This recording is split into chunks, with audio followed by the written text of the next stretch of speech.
What's going to happen at the Gibraltar frontier after the Brexit transition period comes to an end at the end of this year? That question has received renewed attention in the past few days.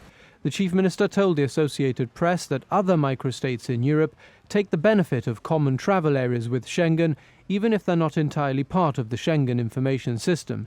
But there is the ability to move fluidly between the territories of the European Union and these microstates, said Mr. Picardo. He was referring to Liechtenstein, Monaco, San Marino, the Vatican and Andorra. Freedom of movement is a fundamental principle of the EU. Citizens of the EU are entitled to look for a job in another EU member state, work there without needing a work permit, reside there for the purpose of work, continue to live there after their employment is finished, and enjoy equal treatment with nationals of that country in respect of access to employment, working conditions, and all other social and tax advantages.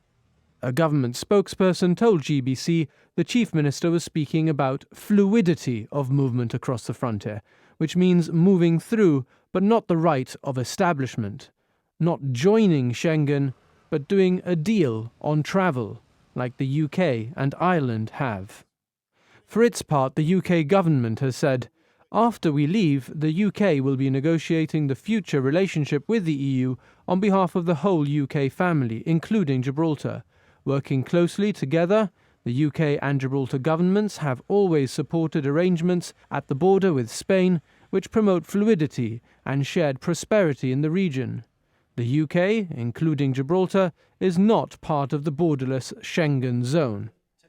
The UK-Gibraltar Concordat, agreed in 2018 as part of the Brexit negotiations, noted the ROC's specific situation and pledged that particular regard will be had to the mobility of persons and in the services economy. Mr. Picardo's team is confident that they are not saying things that contradict the UK position on free movement. The BBC seemed to suggest that there may be some contradiction.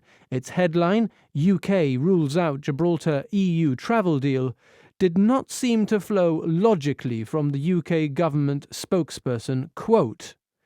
Mr. Picardo asked the BBC to consider rectifying.